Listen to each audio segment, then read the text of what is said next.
Ya, niña. A ver, antes de todo quiero saber si revisaron sus notas, si tienen alguna pregunta, si hay algo que no les haya quedado claro de la evaluación o porque tuvieron ciertos desempeños, o están conformes y les quedó claro con la retroalimentación que había en página. ¿Mm? ¿Nico?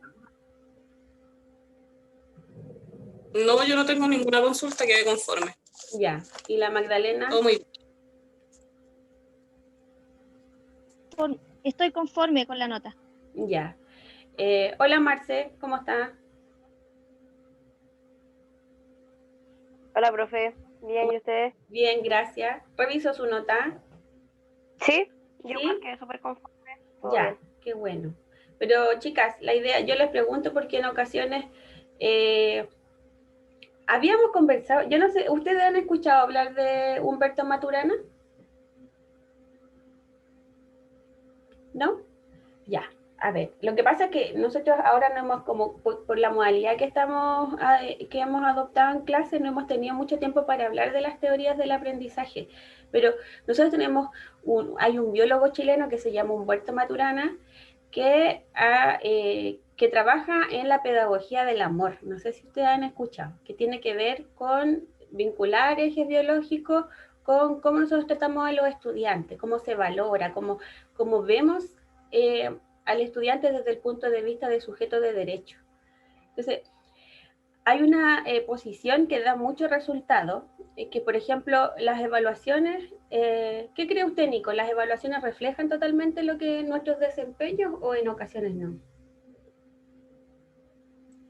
Yo creo que no, no ¿Por qué? siempre. Porque, pucha, por lo menos yo hay veces que voy a dar una prueba y me da como, no sé, un ataque de ansiedad y no recuerdo nada. Pero si me preguntan después, sé.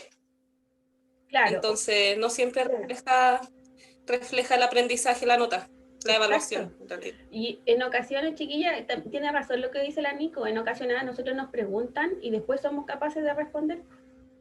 Y en ocasiones nos están preguntando lo mismo, pero con distintas palabras y somos capaces de responder o de pensar, ay, sí, eso era lo que me estaban preguntando.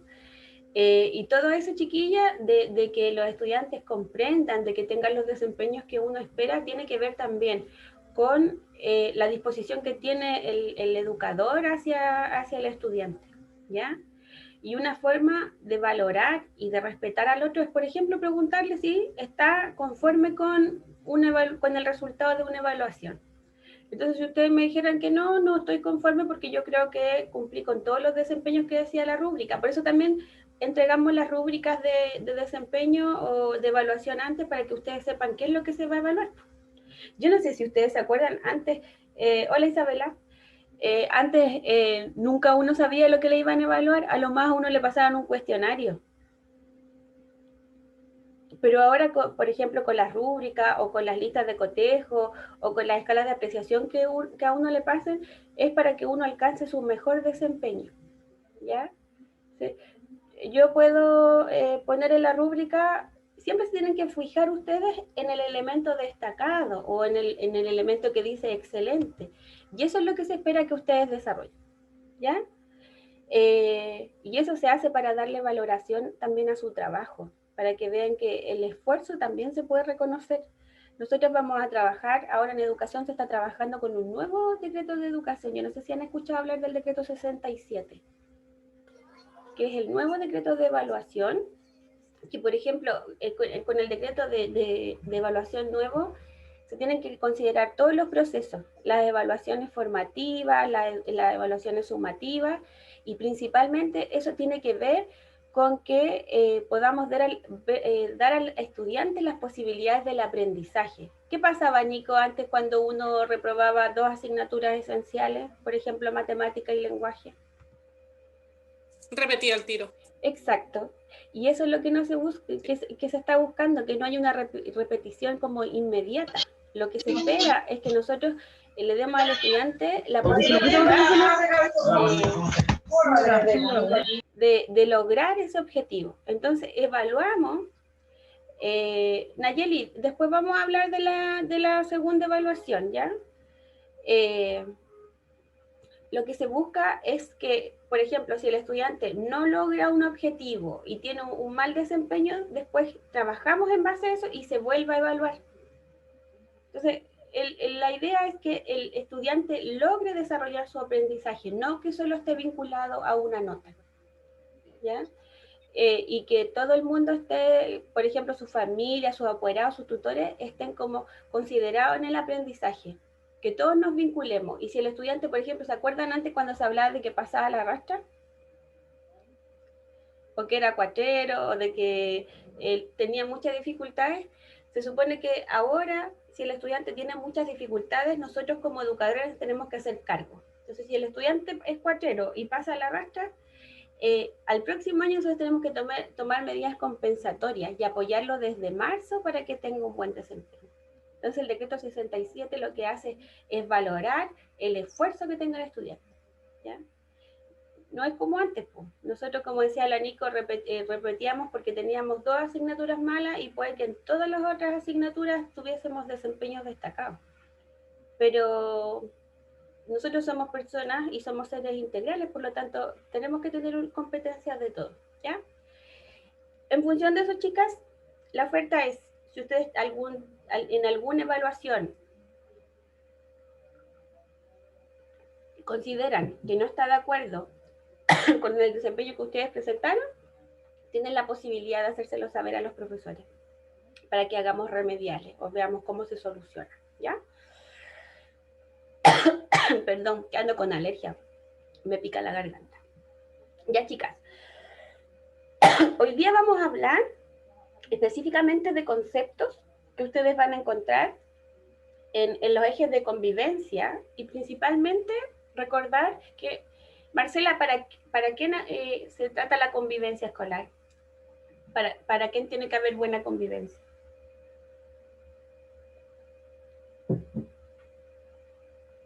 En verdad para todos, tanto, o sea, para todos los que estén, en el caso del colegio, para todos, tanto alumnos como docentes, como auxiliares, como todos. Es tener un grato ambiente. Exactamente. Y en función de la comunidad también, ¿cierto? Por ejemplo, de los vecinos, de la gente que vive alrededor de la escuela.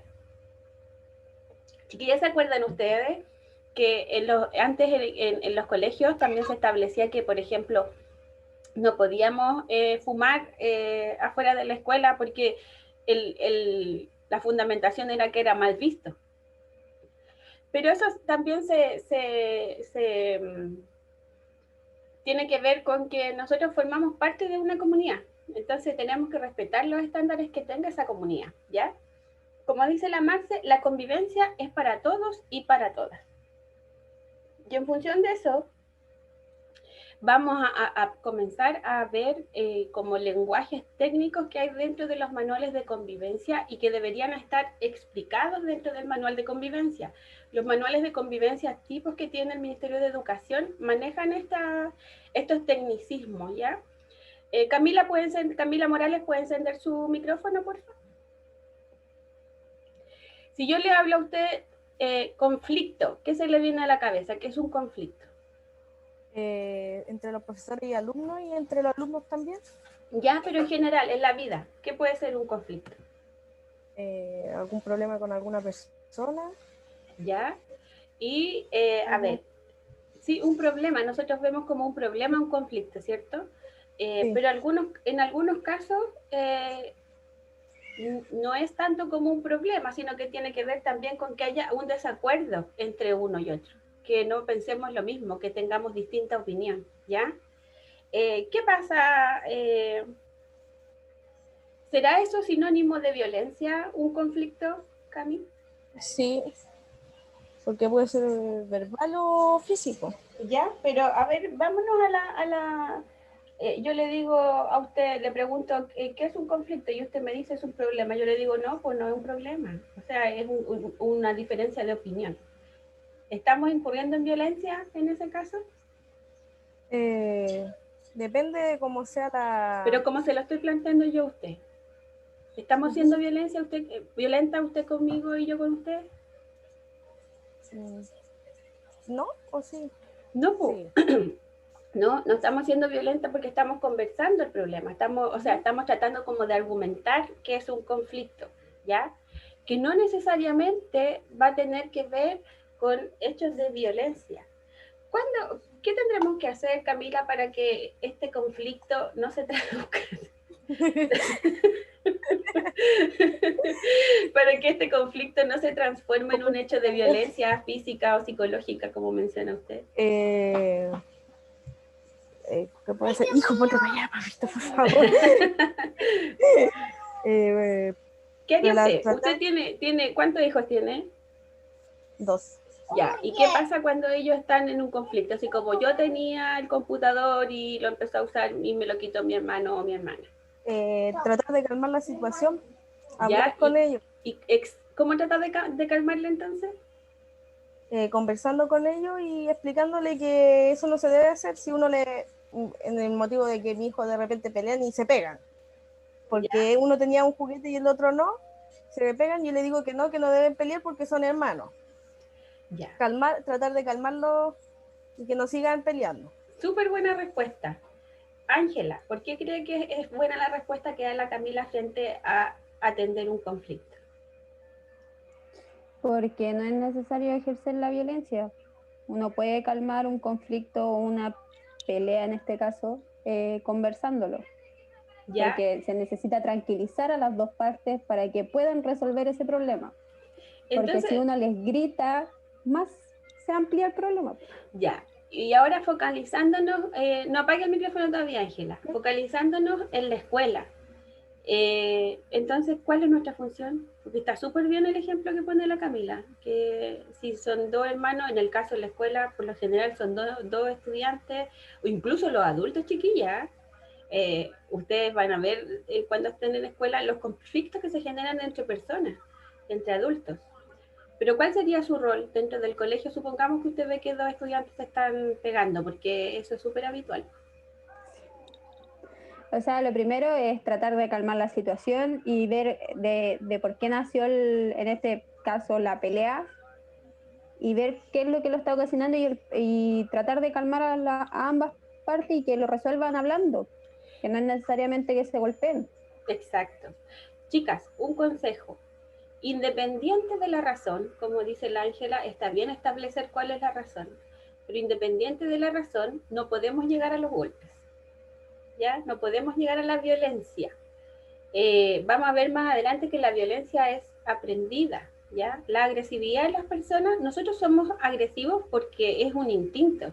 Por ejemplo, si yo veo que algo me va a hacer daño, ¿qué hago, Nico?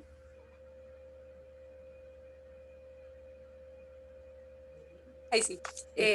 Uno se pone violento, es como natural. La agresividad es natural, es un instinto. Si veo que algo viene así de manera agresiva, yo también me pongo agresiva, ¿cierto? Ante un estímulo. Claro.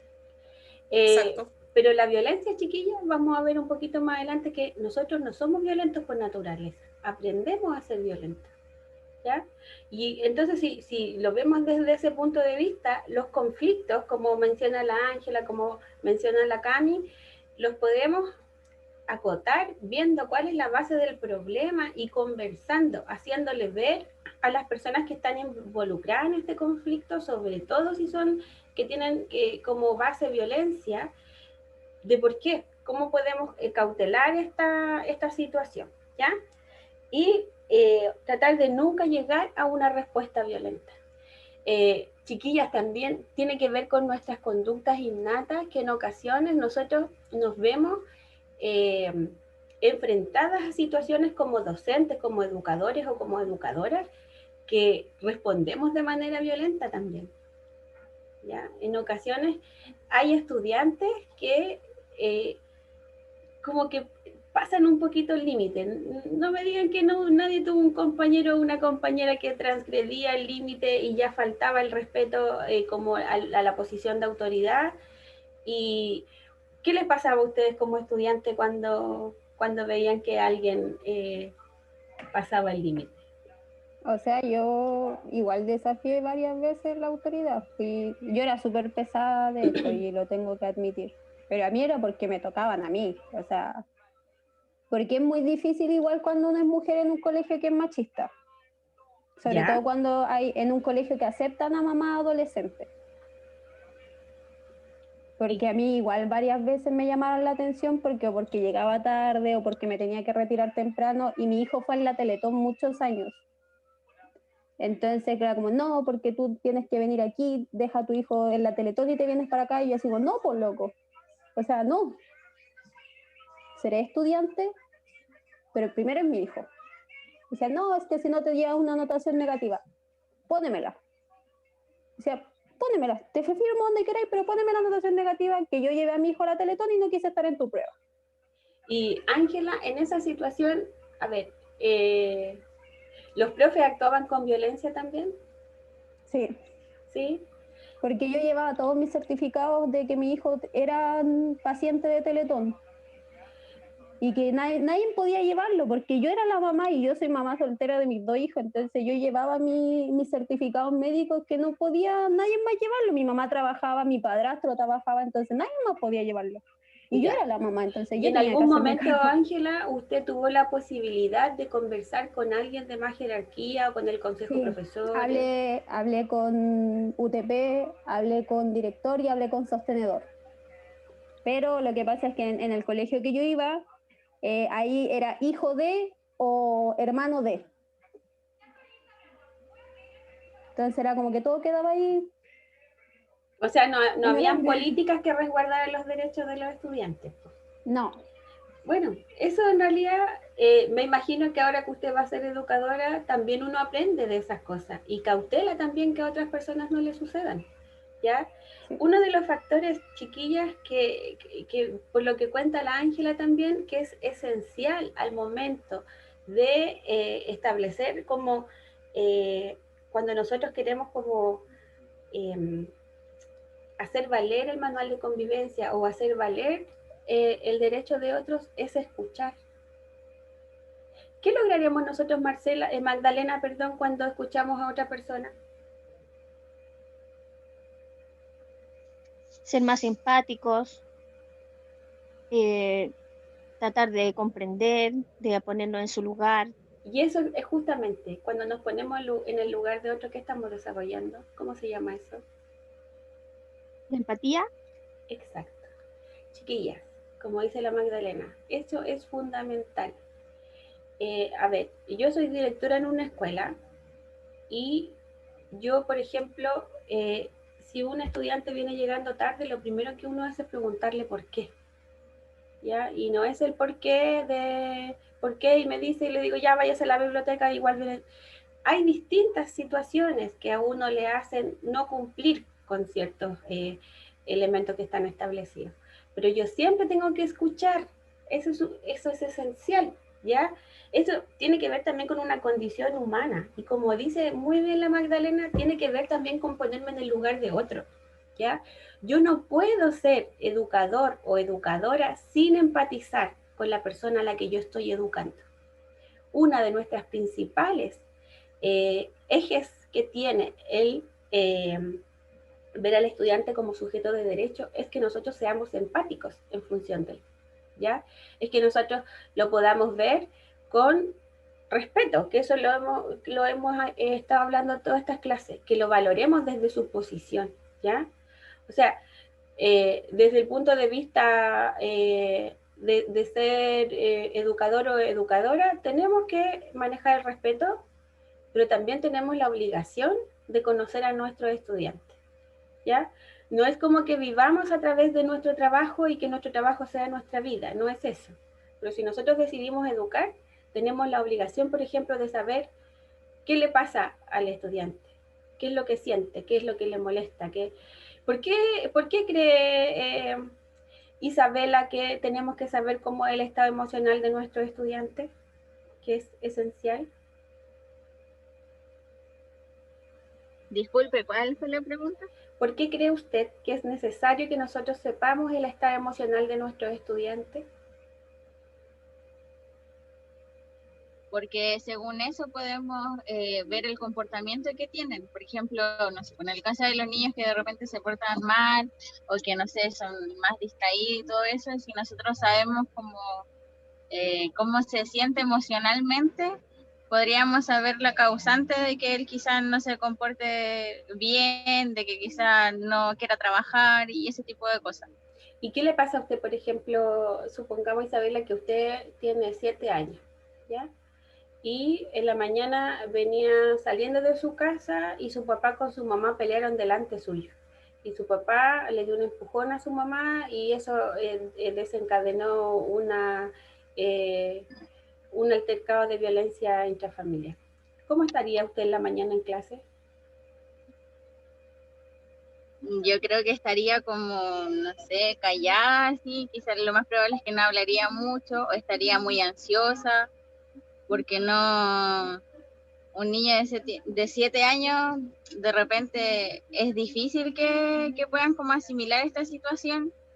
Quizás si es que se le inculcaron desde mucho más pequeño, en que quizás no, no había que pegarle a la persona que estuviera con uno y ese tipo de cosas, es difícil que, como Claro. la similaridad, pero yo Y, creo que reaccionaría de esa forma. y en cuanto al aprendizaje de ese día, ¿cómo cree usted que lo podría enfrentar?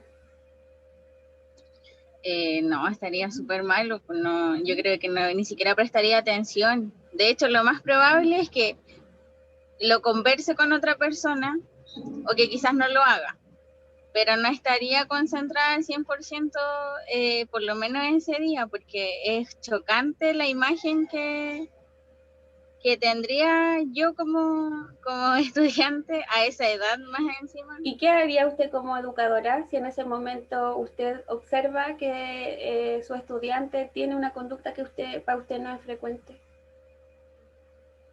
Me acercaría al estudiante y más que preguntarle, no sé, quizás le preguntaría así como normalmente lo hacemos o lo haríamos, cómo se siente, eh, qué tiene ganas de hacer, por ejemplo. Quizá Miren, en base a ahí eso ella la Isabela pone una palabra que es clave, chiquilla. Como normalmente lo hago, como lo hace uno habitualmente. Nosotras tenemos la obligación de preguntarle a los estudiantes cómo se sienten hoy, ¿ya? Incluso a los adultos, incluso me imagino yo que los profesores a ustedes siempre le preguntan cómo está, qué ha hecho hoy, qué está haciendo, porque todo influye en nuestro aprendizaje, ¿ya? Por lo tanto, es fundamental que nosotros hagamos lo que dice la Isabela, que sea algo que establezcamos como normal, como habitual, ¿ya? Súper buena respuesta, Isabela. Chicas, entonces, para que cuando nosotros detectamos un conflicto, como decían las niñas, la Nico, la Ángela, la Cami, la Magdalena, tenemos que intervenir, ¿ya? Pero intervenir explicando cómo, cómo podemos resolverlo, cómo se origina, qué medidas podemos tomar, ¿ya? El conversar y explicar a la otra persona de que si su reacción es violenta, no, nunca va a ser lo adecuado, independiente de cuál sea la causa, ¿ya? Nunca la violencia va a ser lo adecuado. Pero, y también, como lo señaló la Magdalena, tenemos que verlo desde un punto de vista empático. Siempre ponernos en el lugar del estudiante, ¿ya? Cuando nosotros no somos capaces de resolver los conflictos, Nico, ¿qué pasará? ¿Cuál será la respuesta en ese caso? Ahí es donde aparece la violencia. Justamente. Ahí es donde viene nuestra parte agresiva, así como que actuamos por instinto, ¿cierto? ¿Y qué pasa con los niños, por ejemplo, Nico? Cuando a veces los conflictos son mínimos de los niños. No, ellos se golpean al tiro. ¿Y por qué será Al que tiro se se golpean golpean. al tiro? ¿Se tomarán Porque un momento como para pensar y resolver? no, ellos actúan por instinto. Exactamente. Entonces, al tiro golpean. Ven que están en peligro, una situación riesgosa y golpean al tiro. Ya, ¿y qué haría usted en ese caso? ¿Qué le podríamos enseñar a los niños en sala, por ejemplo, antes de salir al recreo y pelearse por un juguete que los dos quieren? Primero que todo, el respeto hacia el otro. Exacto. Respetar si está jugando con un juguete, respetar su turno. Esa es Eso. súper buena indicación, respetar su turno. ¿Cómo lo haríamos si nosotros queremos que lo ocupe uno, pero un rato? ¿Qué indicación le podríamos dar? Mientras uno juega con una cosa, el otro puede jugar con otra y uno va tomando el tiempo y ahí van intercambiando los juguetes. Así de sencillo. Así, ¿qué estamos enseñando con eso, Nico? El respeto hacia el otro. Claro. Y también, como usted hizo mención, respetar turno. ¿Ya? Que darse Eso. cuenta que son Estar mis en- momentos. Es como, no sé, ¿le ha pasado a ustedes que en ocasiones los hijos quieren una cosa y en ese momento yo no le puedo comprar? ¿Sí o no? Siempre. Ya. ¿Y qué hace Sí. usted? ¿Qué hace usted? ¿Qué le dice a su hijo cuando no puede comprarle lo que él quiere? Explicarle que no siempre se puede. Ya. ¿Y qué le dice? ¿Que después cuando pueda se la va a comprar? Claro, cuando yo tenga el dinero, cuando sea el momento, ahí yo le voy a poder comprar. De eso se trata.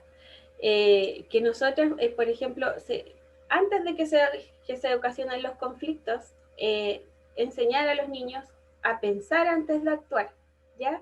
¿Qué será eso, Marcela, de pensar antes de actuar? Por ejemplo, de decirle, como decía la Nico, vamos a tomar el tiempo y cada uno va a poder usar el juguete en el momento que le corresponde. ¿Qué tipo de medida será eso? ¿Cómo de medida? Sí, pues se acuerda que nosotros hablamos la otra vez de que habían ciertas faltas y ante esas faltas nosotros teníamos que tomar medidas. ¿Cómo se llamaban esas medidas?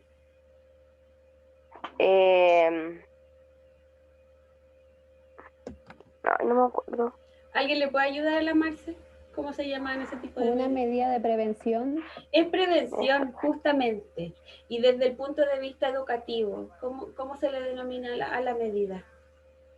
Una medida pedagógica. Justamente, son medidas pedagógicas y también hace referencia a una medida de prevención porque la estoy tomando antes de que suceda. O sea, estoy ayudando a vincular al estudiante con lo que puede suceder, ¿ya? Y eso también, si a pesar de que yo instruyo al estudiante desde el punto de vista de la empatía, del respeto, de lo que puede suceder, estoy aplicando medidas pedagógicas. Pero si igual sucede, ahí tomamos otro tipo de medidas pedagógicas, ¿ya?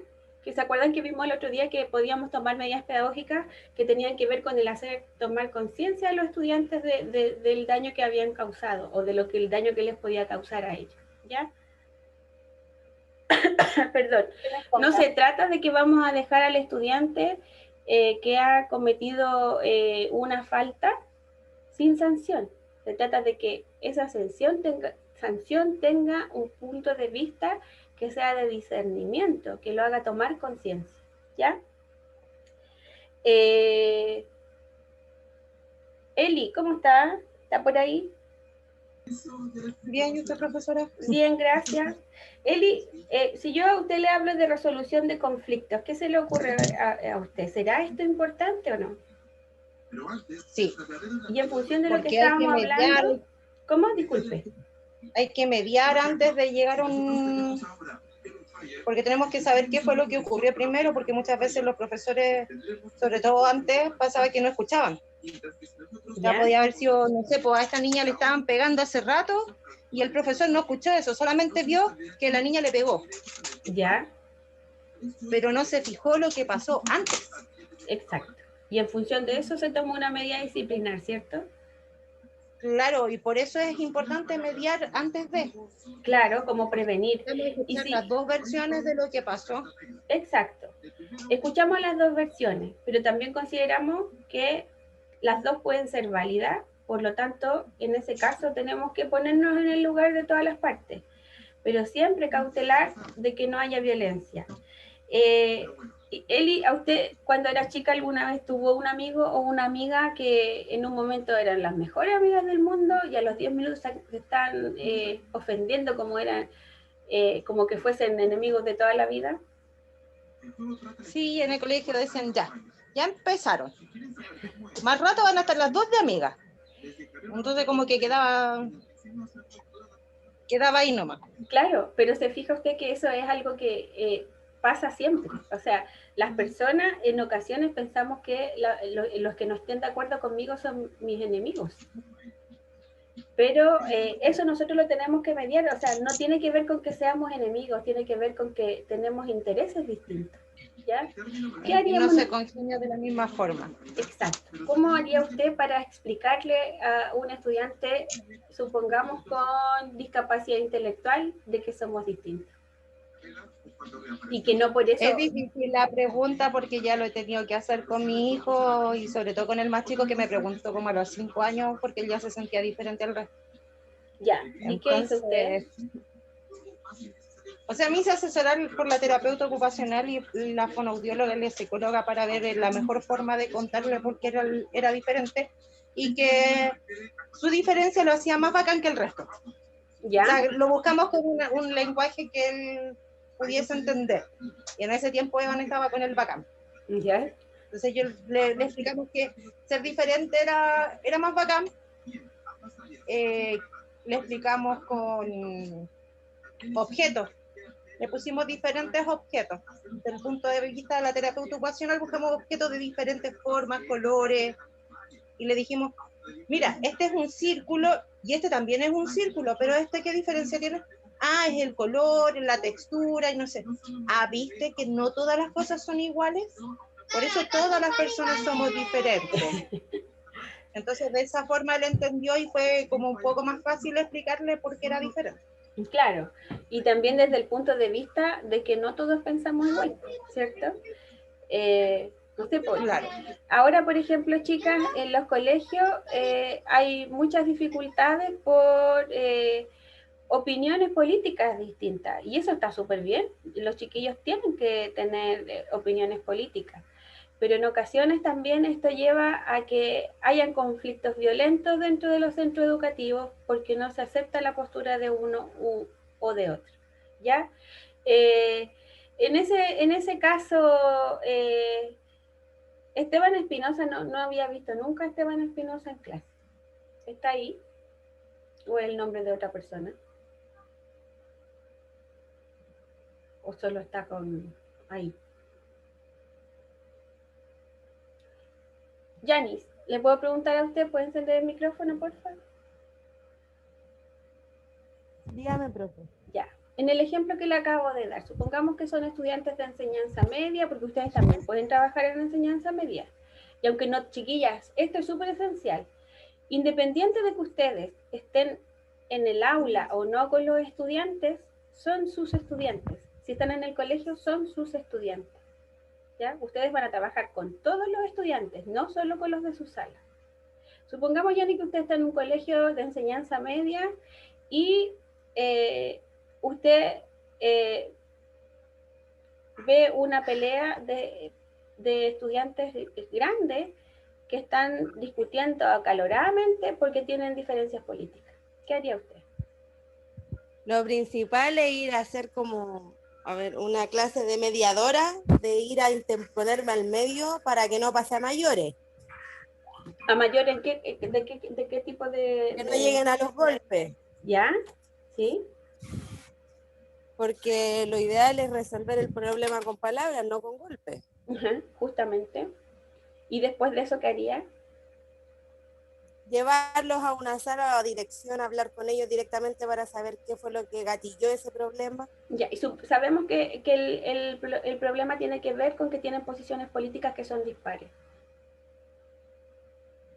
Es que, para eso lo importante es hacerles entender que cada uno tiene que respetar la opinión de los demás, porque no todos pensamos igual. Exactamente. Entonces esa es la base, que ellos tengan el respeto el uno al otro, que todos tenemos diferentes opiniones. Justamente, tiene mucha razón la Yani. Tenemos que hacerle ver a los estudiantes, ¿ya?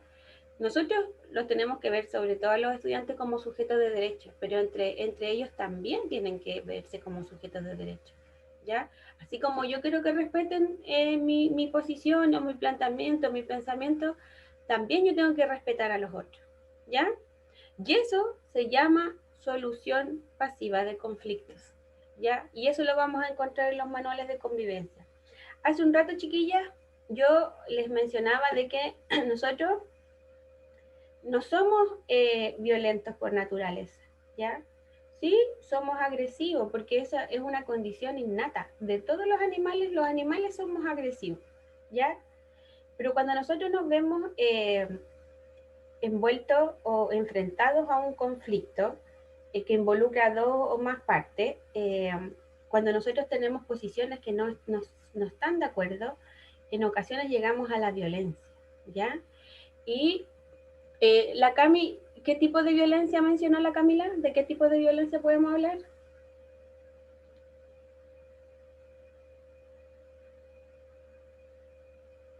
La física y la verbal. ¿Ya? Y, a ver, cuando hablamos de violencia física o psicológica, en este caso,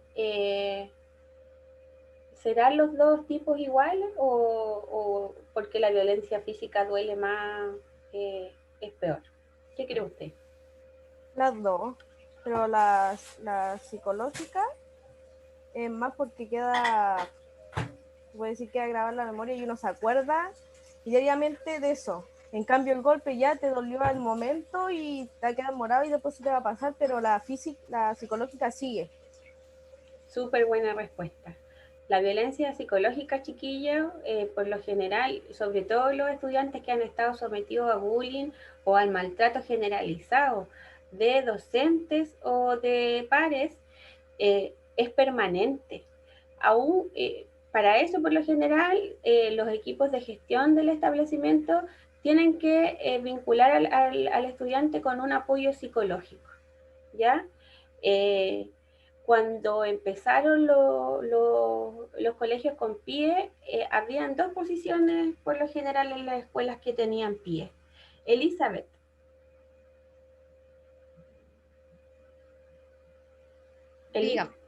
¿Cuál cree usted que eran las dos posiciones que habían en los PIE inicialmente cuando se empezaron a integrar alumnos con, por ejemplo, con movilidad reducida, con discapacidad intelectual severa en las escuelas básicas convencionales? Es que PIE no funcionaba. Pero cuando empezaron los PIE. Porque cuando recién empezaron los PIE era como voy a mandarle el cachito a la tía PIE nomás porque ella lo tiene que solucionar, para eso está. Ya, ¿y qué pasaba? ¿Cómo miraban a los niños, los otros niños? Por lo menos desde mí era, ¿por qué tiene que estar aquí? ¿Qué me pasó con mi hijo? Ellos tienen que estar en una escuela especial, no tienen por qué estar en esta escuela. ¿Y los apoderados? Y los apoderados lo mismo. Y los niños aprendían de lo que los papás decían. O sea, me topó varias veces, ay, es que tenéis que dejarla tranquila a esa niñita porque mi mamá me dijo que es enfermita. Exactamente. Entonces, tú te vas dando cuenta que al final es una cuestión que se inculca desde dentro de la casa porque los niños no tienen maldad. O sea, mi hijo está desde kinder con los compañeros y ahora está en primero y ellos nunca lo han tratado mal ni diferente. Ni siquiera cuando le daban las crisis. O sea, el Evan es el Evan nomás y iba al colegio junto con nosotros y el compañero. Y si el Evan no va, lo echamos de menos. En cambio, cuando mi hija iba al colegio, no, es que ella es la enfermita y si la Stephanie no va, mejor porque así podemos aprender mejor. Gracias, Eli. Entonces ahí se nota la diferencia de cuando recién empezó el proyecto de integración y ahora que ya están como más adaptados a estar con otros niños diferentes. Pero ahí usted hizo una acotación que es súper relevante. ¿De quién viene la crítica? ¿De quién viene esto de que no somos iguales? De los adultos responsables. Justamente, los adultos somos los que inculcamos esto de la diferencia, esto de que hay que tenerle miedo a lo que es distinto a nosotros, ¿ya? Pero nosotras como adultas y educadoras somos las que tenemos que hacer el quiebre, ¿ya? ¿Qué es lo que tenemos que enseñarle ahora nosotros, Ángela, a los estudiantes?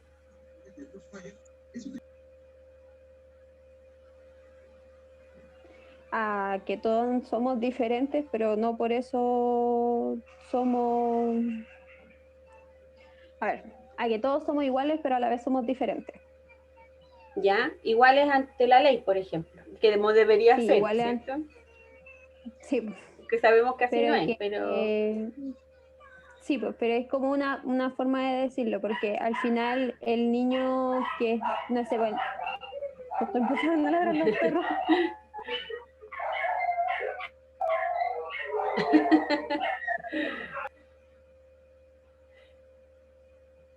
Nico, a ver, le voy a preguntar a la Nico mientras Ángela. Nico, mire, por ejemplo, yo no sé si usted ha visto una como caricatura que hay que dice, un niño no, la mamá le dice, en tu sala hay niños migrantes, hay niños trans, hay niños con discapacidades. ¿Qué cree usted que ven los niños en la sala de clase? Yo creo que los niños ven niños, no ven diferencias. Claro, eso es lo que tenemos que hacerles ver nosotros. En la sala somos todos personas, ¿ya? Podemos tener todas las diferencias del mundo. Uno podemos ser más gordito, otros más flaquitos, unos largos, otros cortos. Pero en la sala somos todos personas y nos respetamos como personas. Yo le hacía la pregunta a la Eli recién de que cómo partieron los pies, porque incluso las profesoras especialistas y las asistentes especialistas tratábamos a los niños de mantenerlos en una burbuja. Era así como de que no lo toquen, no lo miren, no le digan nada, no le digan que es distinto, no le digan que está mal, pero en cierta forma nosotros avalamos que los estudiantes con necesidades educativas especiales en ese momento no fueran autónomos, porque tratábamos de mantenerlos a resguardo de todo, pero nosotros lo que tenemos que hacer es dejarlos que ellos se desenvuelvan, ¿ya? Pero para eso también nosotros tenemos que hacer un cambio cultural. Eli. Profesora, hasta el día de hoy todavía sigue pasando, porque yo tengo que pelear para que a mi hijo, que ya se acostumbró por ser piel que va en la media, entregue los trabajos cuando a él se le ocurra, porque lo esperan y nunca le han puesto un rojo porque no entrega un trabajo. Entonces yo ya lo he peleado tantas veces y le he dicho, es que se lo ganó, póngaselo, porque así cómo le vamos a enseñar a ser responsable. Claro. Yo no puedo estar insistiendo en la casa si usted le aguanta en el colegio que le entregue los trabajos cuando a él se le ocurre. Sí, pues. Y ante eso, ¿qué podríamos hacer, Eli? Ya que la escuela no toma la decisión. ¿Qué pasa? O sea, yo ya he hablado inspector, profesor, y lo que me dicen es que dentro de los decretos y toda la cuestión a él no le pueden poner el 1 o el 2 porque a él lo tienen que esperar. Solo en matemática y en lenguaje. Eso dicen los pies. ¿Ya? Pero lo esperan en todo. No, pues no debería ser así, pues, porque en definitiva lo que estamos haciendo con ese tipo de no sancionar es normalizar esta conducta que tenga de que no se compromete con el aprendizaje. Es que él se acostumbró a entregar todos los trabajos a final de semestre. Súper bien. Y hace todo un viaje. Claro, si al final es la pelea todo el tiempo, Carlos, debís tantas notas, ¿por qué no las has entregado? Entonces él ya tiene claro que va a llegar a fin del semestre, él va a entregar todos los trabajos y lo van a calificar de la misma forma porque ni siquiera le bajan la calificación por último. Ah, no está. Entonces yo ya llegué a un punto que ya estoy cansada de discutir en el colegio por la misma cuestión, es que según ellos por el mandato y que no sé qué, y que no le pueden calificar de diferentes formas, porque él ya tiene su cupo permanente y se les califica de otra forma. Sí, pero es que con la diversificación de la enseñanza cambia eso. Entonces, si siguen con esto de un trato diferente, no están cumpliendo con el decreto 83. Porque el decreto 83 lo que nos dice es diversificar la enseñanza, no darle a cada uno algo distinto. O sea, siempre llegamos a mediar entre, ya, se le quita el teléfono. El año pasado él llegaba al colegio, se le quitaba el teléfono para que se pudiera concentrar en las clases. Entonces, tomábamos todas las medidas para que él respondiera, pero él no respondía porque tiene déficit atencional, además del autismo, entonces igual es complicado ser que preste atención. Claro. Y de eso él también se aprovecha. Bueno, pero a ver, yo creo que igual usted ha tenido como impacto más positivo desde el cambio cultural que hubo con los proyectos de integración, las transiciones que ha tenido la educación especial también. ¿Has visto que hay cambio? Sí, o sea, el cambio es ya más cultural. Porque ya no estamos como al principio cuando recién ingresé con mi hija al proyecto de integración, que toda la gente la discriminaba por ser diferente. Ahora ya es como, uno más, da lo mismo. ¿Y usted, Eli, cómo se sentía ante la discriminación de su hija? Ay, peleaba mucho, discutí mucho, lloré demasiado, porque es desesperante no poder hacer nada mientras las demás personas discriminan a tu hija y le van a pedir a la directora que por favor la saque del colegio. Y la directora sí, ella, pucha, era una monja y ella les dijo, bueno, para empezar es un colegio católico, les dijo, y tenemos proyecto de integración, y si a usted no le gusta, ustedes agarran a su hijo y se los llevan, pero la niña sigue aquí. Claro, pero se da cuenta que Como ahora... ella es la que me prestó así como ayuda, y algunos profesores, porque tampoco todos, fueron los que empezaron así como, ya, la Stephanie es parte del colegio, tienen que asumirlo nomás y aguanta. Ya. Nico, ¿y qué podría haber hecho el colegio para que los demás empatizaran con la situación? Yo creo que explicarles a todos que no todos somos iguales y hay niños diferentes, adultos diferentes, con condiciones diferentes. Y si, por ejemplo, tenemos un equipo multidisciplinario que sabe lo que significa la diferencia, ¿qué podríamos haber hecho como algún vínculo pedagógico o algo de formación para poder entregarle a los demás apoderados? Hacer charlas. Sí, esas chicas, cosas. Miren, con el decreto 170, con el decreto 83, viene de la mano, por ejemplo, la toma de conciencia acerca de la diversidad. No solo hablamos de necesidades educativas especiales, hablamos de todo lo que hemos hecho mención, de reconocimiento de género, de culturas, de etnia, de religión y de necesidades educativas especiales. ¿Por qué aquí no hacemos diferencia en la inclusión? Porque si hacemos diferencia y si seguimos diciendo este pobrecito, por otro lado, no sé, antes yo me acuerdo que el rarito, que se creía mujer, esas eran palabras que se utilizaban en las escuelas. Entonces, no sé, el canuto, cuando hablaban de una persona de cierta religión, esas palabras, chiquillas, nosotros ya tenemos que sacarlas de nuestro lenguaje, nosotros tenemos que usar un lenguaje inclusivo, olvidar ese lenguaje. Cuando se habla del cojito, del sordito, del cieguito, son personas que tienen movilidad reducida, son personas ciegas, son personas sordas. No por tener una discapacidad van a ser menos personas que el resto. Y eso, como dice la Nico, podemos hacérselo saber a los demás apoderados y tutores en una charla, en un taller, en la reunión de apoderados. En la misma reunión de apoderados yo me acuerdo que antes se frecuentaba mucho que se hacían escuelas para padres y se le explicaban. Ahí tenemos una súper buena posibilidad, una súper buena opción para explicarle, por ejemplo, a los papás que esto de ser violento no viene conmigo. Esto yo lo aprendí porque un adulto me enseñó a ser violento. Ángela, ¿alguna vez usted ha visto? Yo me acuerdo de mi papá que le enseñaba a mi hija, así anda a pegarle a la Pauli, que le decía que era mi sobrina más grande. Y era como chiste que se pegaran entre ellos. O sea, más que eso, tengo como choque de pensamiento en mi familia. Más que eso. Porque mi abuela es evangélica.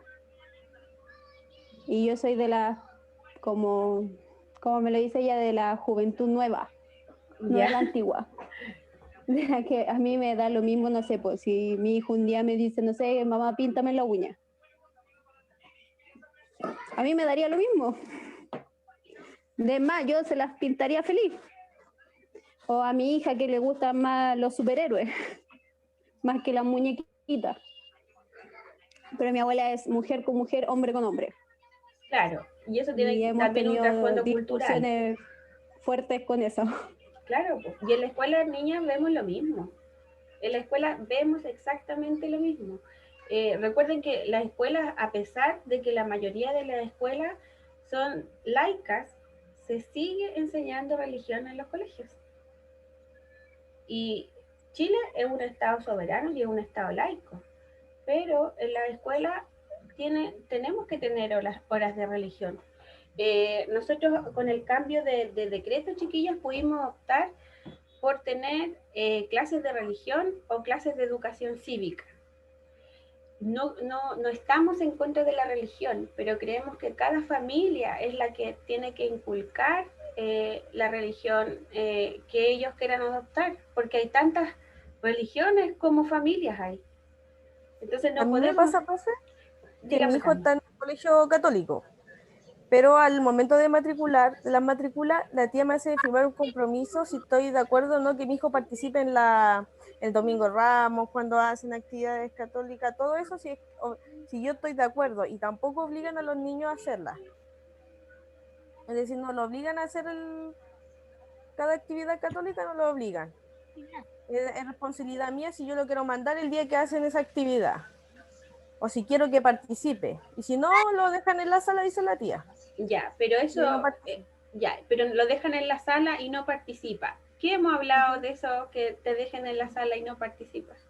Excluyéndolo. Sí, pues, Lo eso es excluyen. exclusión, eso es vulneración de derechos. O sea, Por- está bien que me pregunten si asumo o no asumo, porque eso es como asumir la posición religiosa del establecimiento, y sobre todo si yo estoy consciente de que va a ir a un colegio que profesa una religión. Y es súper válido que pregunten, pero si a pesar de eso la mamá, el papá o el apoderado dice no quiero que participe en ese momento y lo sacan de la sala, estamos excluyendo, estamos vulnerando sus derechos, porque tengo que tener alguna opción de qué es lo que va a hacer en ese momento, porque se tiene que seguir educando, ¿cierto?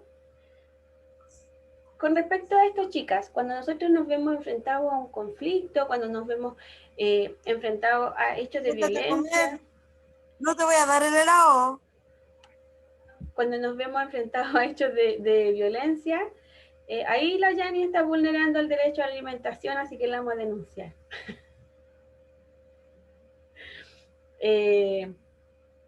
Lo que nosotros tenemos que hacer es tomar medidas. Primero vamos por el diálogo pedagógico y reflexivo, y luego por amonestaciones formales, niñas.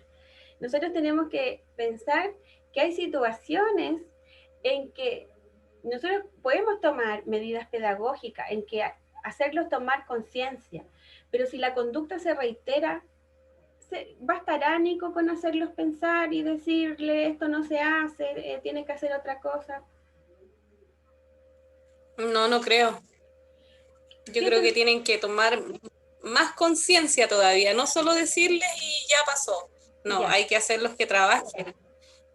Justamente. Que trabajen para que piensen. Que el consejo escolar decide de que, supongamos de que, niñas, ha pasado, en escuelas especiales ha pasado en más de un caso, violaciones en el establecimiento, entre estudiantes.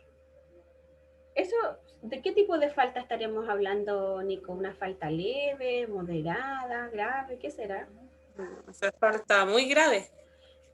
¿Y cuál es un abuso sexual? Es un abuso sexual. ¿Y cuál es nuestra obligación ante eso?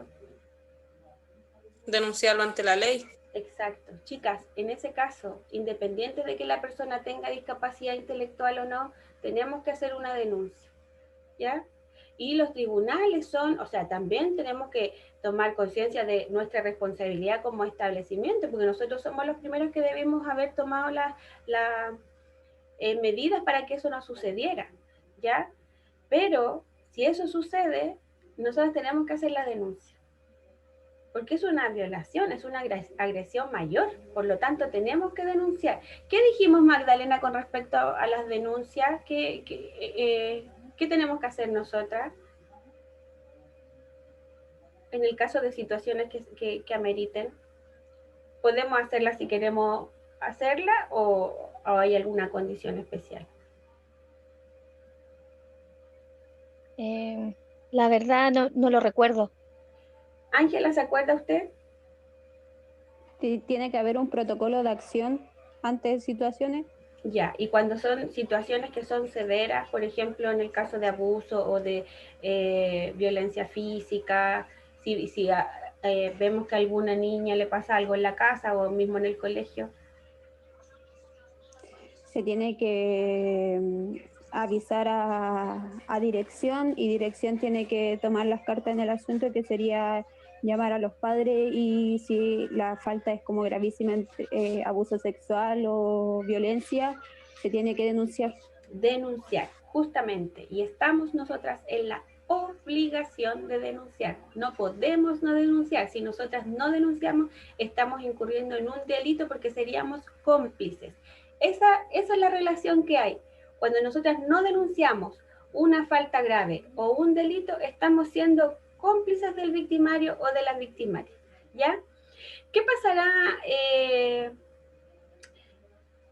Yanis, en el caso de que yo veo que un trabajador de la escuela comete, por ejemplo, un abuso sexual o tengo antecedentes, ni siquiera lo vi, me llegan antecedentes de que un trabajador de la escuela cometió un abuso sexual con un estudiante? ¿Qué tengo que hacer? Lo primero que yo haría sería comunicárselo a entes de mayor rango que yo. Exactamente. Para que así ellos puedan hacer una investigación si esto es verdad o no es verdad, porque si uno le informa a los apoderados se puede provocar un caos. Oh, chicas, eso es terrible, eso es terrible, como llegar y mencionarle a los apoderados, eso es terrible. Ya, y supongamos que usted es la directora o la sostenedora del establecimiento. Pongámonos en un caso, como una situación similar a la que teníamos en el ejemplo, de que la profesora de primero básico dice que la profesora de educación física le pega a los niños y que eso no sabíamos si era así. La profesora dijo eso. Ya, pero efectivamente se reconoce que la profesora le pegó a un niño. ¿Qué tendría que hacer usted con la profesora en ese momento? ¿Yo con la profesora? Sí, por mientras que se está como analizando los hechos. No sabemos. Cállate tú. Indagar más allá, conversar con ella, saber cómo pasaron los hechos, porque igual a veces los niños se quedan con lo que uno les dice. Exacto. Y eso es verdad. Por ejemplo, a mí me pasa con mi hijo que yo lo puedo retar y él después va de mi papá y le dice que yo poco menos lo maltraté. Entonces, la interpretación. Exacto, entonces primero que todo conversar con ella, pero ya. ante todo uno pongamos que esa conversación toma un tiempo de 2 o 3 semanas. ¿Yo podré tener todavía a la profesora en la escuela o tendré que desvincularla por el periodo que dura la investigación? Hay que suspenderla, ella no puede estar con los niños si está en una investigación de por medio. Exactamente. Gracias, Yani. Chicas, en todas las situaciones donde esté involucrado un adulto o una persona que esté imponiendo su fuerza, esté imponiendo violencia a otros, lo que corresponde es separarla de sus funciones, suspenderla. Y eso es lo mismo que vamos a hacer en caso de estudiantes que, a pesar de tomar todas las medidas pedagógicas que están a nuestro alcance, no hayan dado resultado, nosotros vamos a suspender.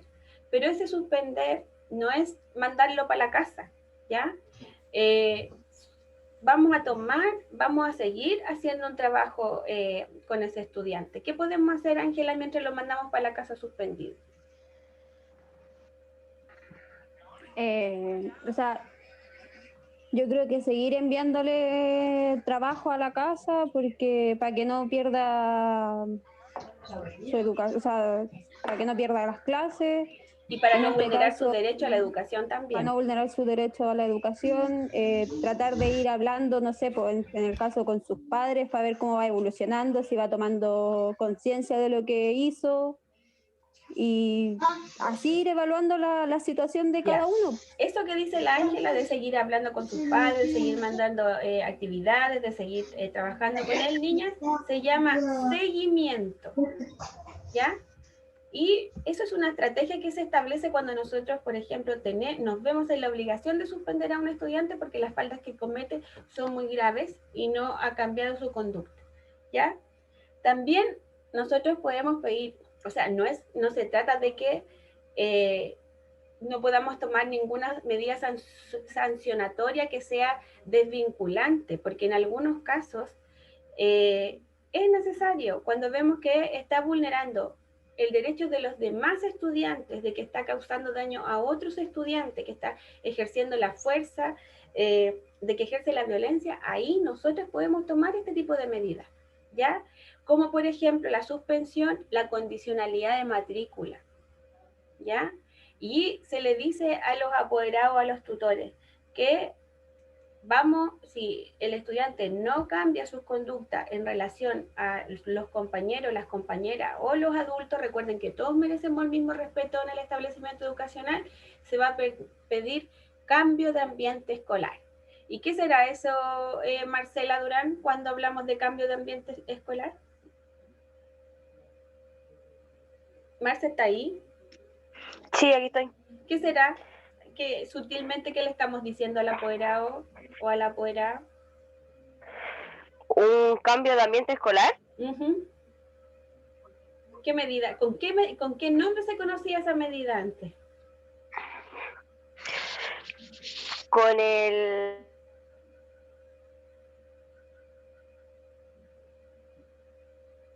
¿Cómo decía? ¿Qué palabra usaban antes para decir que estaban echando al estudiante del colegio?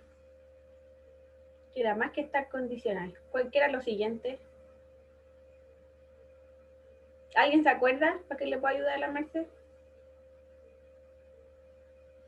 ¿No se acuerdan? Puedo entender la expulsión. Exactamente, Nico. Cuando nosotros hablamos en los colegios de cambio de ambiente escolar, lo que le estamos diciendo al apoderado o al tutor es que está expulsado. Es una manera sutil de decir que está expulsado. Así que, ¿ustedes se acuerdan hace un tiempo atrás cuando se cambiaron los decretos y decían de que ahora a los niños no se le pueden decir nada, uno no va a poder echar a un chiquillo si se porta mal? Mentira. Se pueden tomar medidas disciplinarias severas dependiendo de la severidad de la falta también. Y en este caso, la condicionalidad, la suspensión y la expulsión siguen existiendo. Pero para que eso sea válido, Ángela, ¿dónde tiene que estar escrito? En el manual de convivencia. Justamente, ¿por qué tiene que estar escrito en el manual de convivencia? Porque es como si fuera un reglamento. Exacto. O sea, va a estar ahí y los padres apoderados, tutores, alumnos lo van a leer y van a saber qué va a pasar. Claro, y yo como miembro de la comunidad educativa le puedo decir, mire, aquí, lea el punto 5, ¿qué dice? Ya, eso dice, se puede pedir la expulsión o el cambio de ambiente escolar porque él ha cometido todas estas faltas y le hemos dado todas estas posibilidades y hemos tomado todas estas medidas pedagógicas y a pesar de eso no logramos corregir la conducta, por lo tanto le vamos a pedir que un cambio de ambiente escolar. ¿Ya? Chicas, ¿qué trabaja Eli? Profe, es que con respecto a lo mismo, esa era justo mi duda en el trabajo, porque resulta que la falta es muy grave, demasiado grave, pero en ninguna parte aparece si es que estos 3 chicos cometieron anteriormente una falta y en el manual de convivencia dice que tenemos que ver si es que ellos anteriormente cumplieron estas faltas para poder expulsar.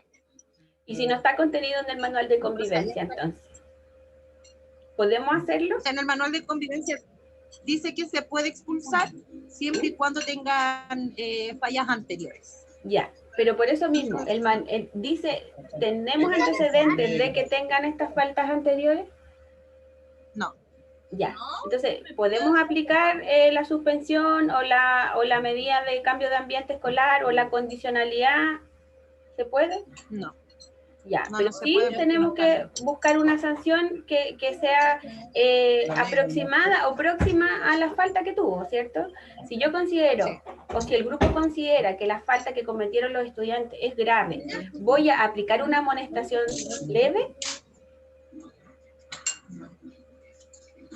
¿De qué depende, Ángela? Literalmente... Depende del contexto en que se haya dado, pues tendría que ser severa porque fueron daños estructurales en el colegio. Ya, y el manual de convivencia hace referencia a eso. Sí, porque está impidiendo que otros se eduquen. Está vulnerando entonces el derecho a otros, ¿cierto? Tenemos que analizarlo desde el contexto. Ya, a ver, Eli, gracias Ángela. ¿Le pido un favor, Eli? Dígame. Que la Nayeli quería saber cómo era el trabajo de de la evaluación sumativa 2. ¿Cómo le podríamos ayudar para que sepa de qué se trata el trabajo ahí? El trabajo es un caso. ¿Está escuchando, que se nos Nayeli? expone. ¿Se puede escuchar, cierto? A ver, espéreme, déjeme. Acá estoy Ya, escuchando presta todo. atención ahora que le vamos a explicar, ¿ya? Gracias. Ya, Eli. Este trabajo trata de un caso que nos están exponiendo, en el cual se cometen faltas porque los chicos se toman el colegio sin haber antes un consenso con el colegio ni con el centro de alumnos, sino que un pequeño grupo reducido se toma el colegio y una vez que pueden entregar el colegio se ven los desmanes provocados que quemaron la sala de química, se robaron los libros de clase y varios daños estructurales en la sala. Y conforme a eso nosotros tenemos que ver qué determinaciones se van a tomar, qué tipo de falta es y si están o no en el manual de convivencia. Ya, y para eso, ¿cómo se entrega el trabajo, Eli? ¿Qué tienen que hacer ustedes?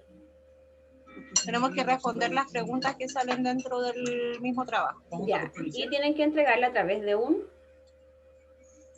de un ¿Quién se informe. acuerda? De un video, Eli, este trabajo. Perdón. Tenemos un juego de roles entre que cada una va a tomar un rol dentro del trabajo, Nayeli, y va a interpretar y van a exponer de qué se trata el caso. Tienen que revisar el manual de convivencia, ver si ahí están estipuladas las sanciones y qué harían ustedes en ese caso. ¿Le quedó claro, Nayeli? Un video, no un informe. Un video. De todas formas, usted tiene que revisar la evaluación sumativa 2. Ahí aparecen las explicaciones y tienen hasta el sábado a mediodía para entregarlo. Chicas, si tienen alguna pregunta sobre la evaluación, me pueden escribir para que la aclaren, ¿ya? Ahora, ¿qué aprendimos hoy, Nico?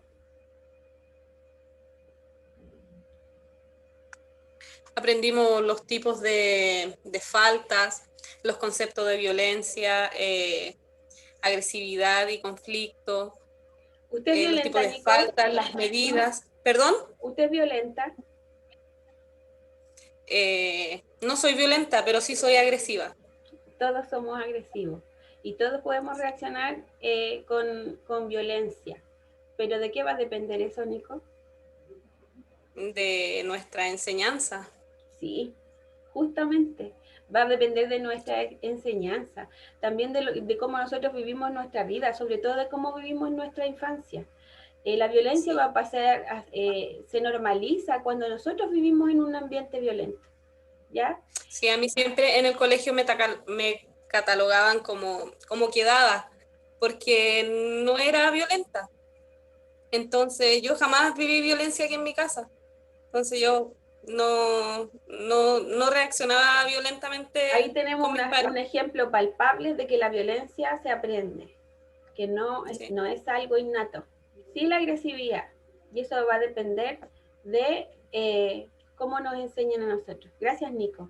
Y con respecto a los conflictos, Cami, ¿qué aprendimos con respecto a los conflictos? ¿Qué podemos hacer los adultos para que los niños no se enfrenten a conflictos? Solucionarlo, hablar con ambas partes y solucionar el conflicto. Hola. Justamente, esa es la respuesta. Y prevenir, también alguien mencionó esa palabra tan bonita. Y también la Magdalena hizo referencia a la empatía, chiquillas. Nunca podemos perder eso. No podemos ser educadoras o educadores sin ser empáticos. Siempre nos tenemos que poner en el lugar de nuestros estudiantes, valorar a nuestros estudiantes desde su diversidad. ¿Ok? No lo olviden. Si hay dudas, me preguntan por escrito. Y eso, que tengan un buen fin de semana. Y gracias por estar en la clase. Me encanta hacerle clase a ustedes. Que estén súper bien y nos vemos el martes. Cuídense mucho. Chao, profe. Chao. Chao, profe. Chao.